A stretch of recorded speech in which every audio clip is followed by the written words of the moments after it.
10. Anand Goth wouldn't have his breakfast each day until he'd killed at least one Jew. He'd liked most to sit on the second floor balcony of his house overlooking the camp and shoot Jews with a rifle while he listened to music on his record player. It didn't matter who you were or what you'd done. If you'd hurry through the parade grounds trying not to get shot, he would shoot you on purpose. You had to walk through normally, acting as though there wasn't a madman on a balcony above you with a rifle ready to shoot you, and hoped that he did not notice you. The best way to not get shot was not to be there in the first place. I'd escaped the daily shooting gallery through my job at the tailor shop. I left early in the morning and returned in time for roll call, and then hard bread and thin soup in the barracks each night.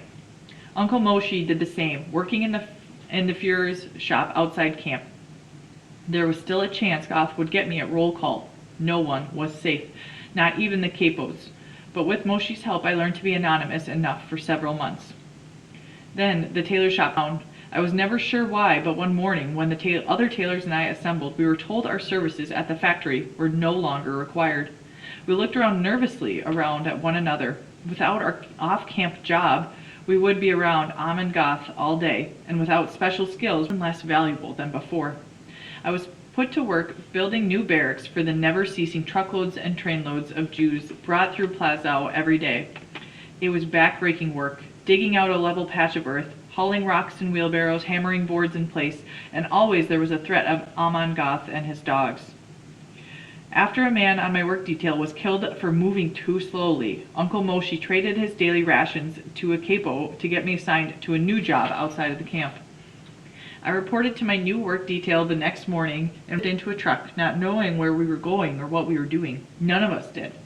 This was some new job that no one had ever done before, and we were all a little nervous. There was always a chance that our work would be to dig graves in the woods and then be shot to fill them. The truck bounced to a stop and the Nazis ordered us out, but it wasn't the woods we'd been taken to, or another factory. It was the Krakow ghetto.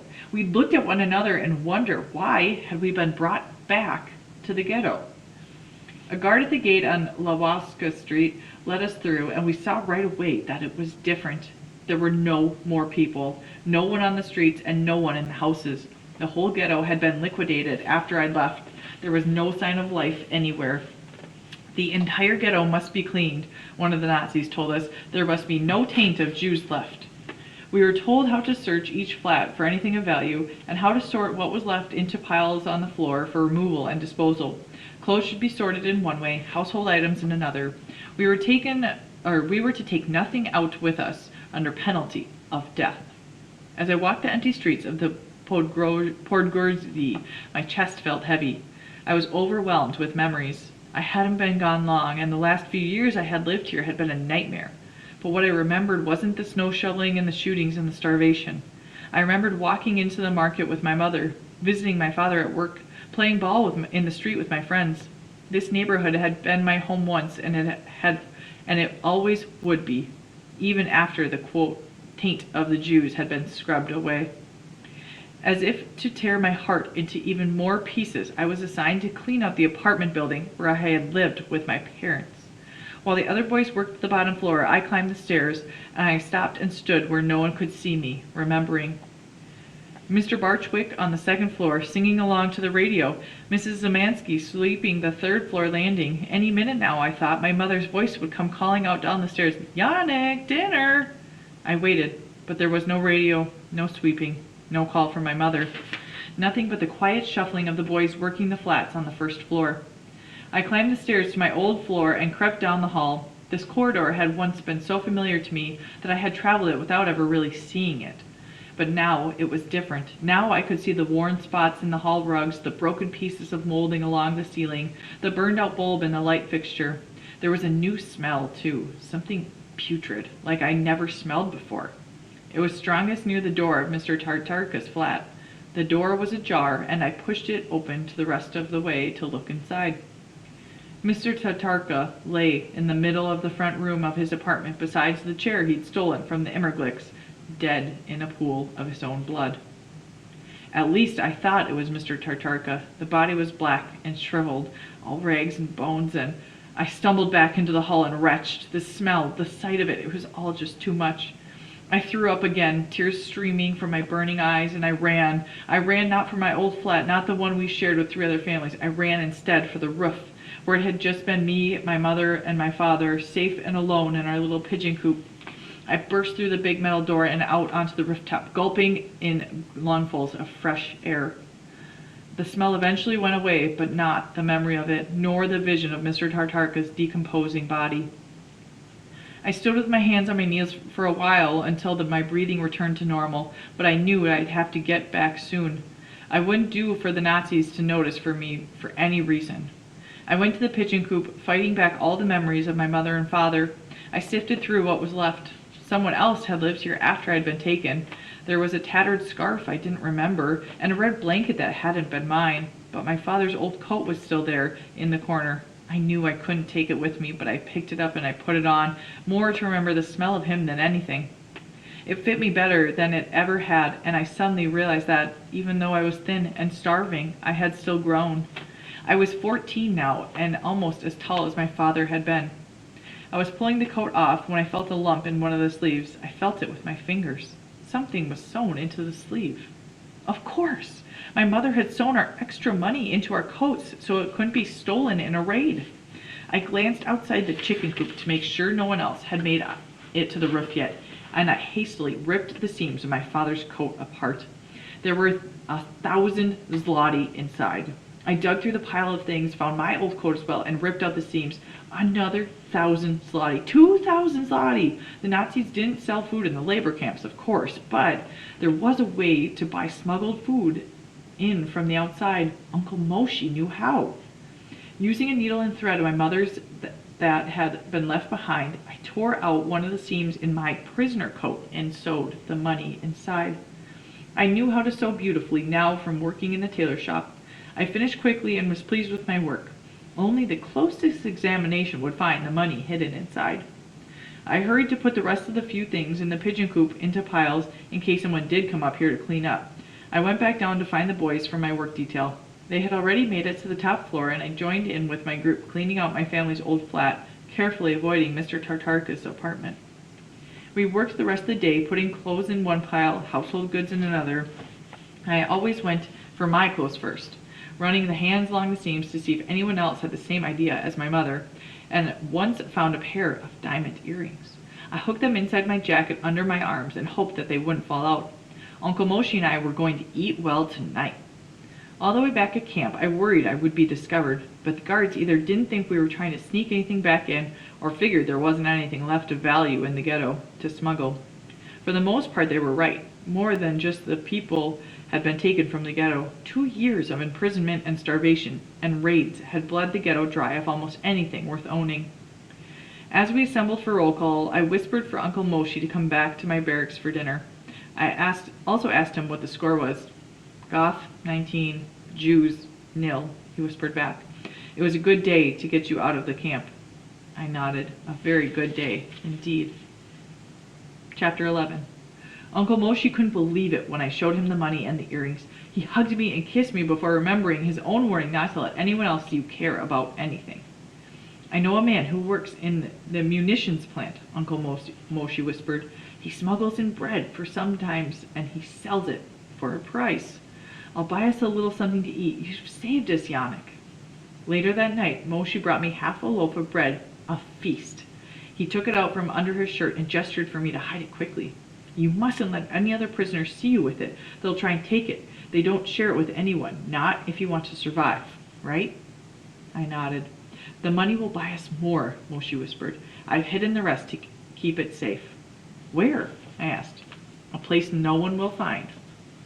The capo, someone said near a window. Someone was always giving a warning when one of our overseers was coming. I'll see you tomorrow, Moshe said. Remember what I told you. Don't let anyone see. I won't. Uncle Moshe slipped out and I climbed into my bunk. The bread lay against my cold skin. It wasn't warm anymore, the bread, but my heart beating faster and my mouth watered at the thought of eating it. An extra half loaf. In Plazow, I was a rich man, which suddenly struck me as funny.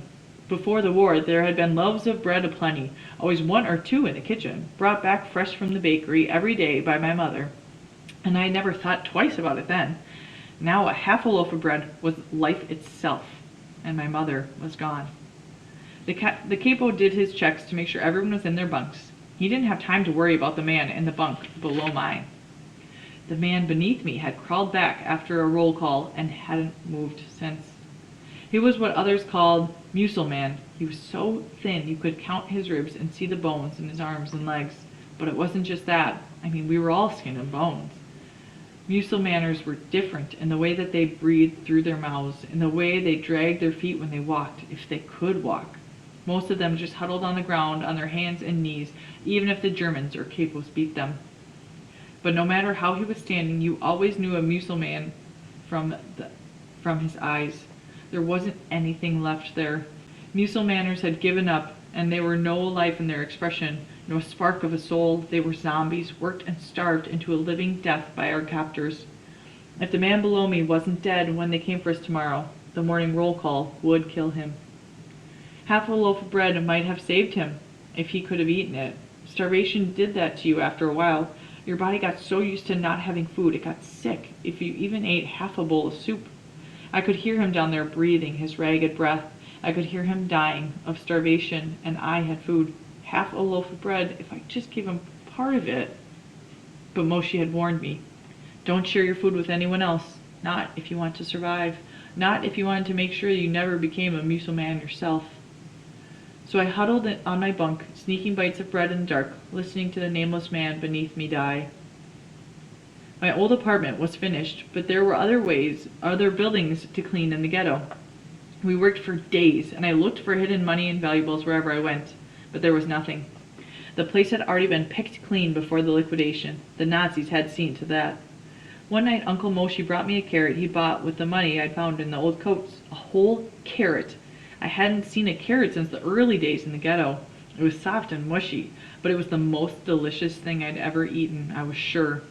There was still money left, Moshe told me, lots of it. Even if I never found any more money, we could keep buying a little extra food here and there for quite a long while. Long enough, maybe, to survive. There were rumors the Russians and Germans had abandoned their pact and were at war with each other now, making Hitler fight the English and French and Americans in the West and Russians in the East. One way or another, people whispered, we would be free by the year's end. I couldn't believe it, wouldn't believe it, not until I saw an American or Russian tank rolling down the road. In the meantime, thanks to the money Moshe and I had hidden away, we would survive, no matter how long it took. One evening when we returned to camp from cleaning the ghetto, I asked a boy in my barracks who worked inside Plazo what the score was that day. He looked away and wouldn't answer me. What's wrong? I asked him, but he still said nothing. I spun him around. Hey, Thomas, why won't you tell me? What's the score? Just one, Thomas said, looking at his feet. Who is it? Someone we know? It was your uncle, he said at last. The man who comes to visit you at night. I staggered back, knocking my head on my bunk. No, I told him. No, that's impossible. You're wrong. Moshe, he doesn't work in the camp. He works at the Führer's outside Plaza. You must have seen someone else. Thomas shook his head. They closed the Führer's and reassigned all the workers inside the camp. Your uncle was made the leader of a group breaking rocks. We got the man to know how much work had been done. What? Tell me, I demanded. My stomach was squeezing itself into a hard knot of fear. Thomas shook his head. Goth didn't like his answer. No, I told him. No, you're wrong. Moshe went to work today at the Führer's like always. You'll see it. It was someone else. I'm sorry, Yannick. It was someone else. You'll see at roll call. But Uncle Moshe wasn't at roll call. I searched for him where we usually met. I looked up and down the rows for him. Nothing.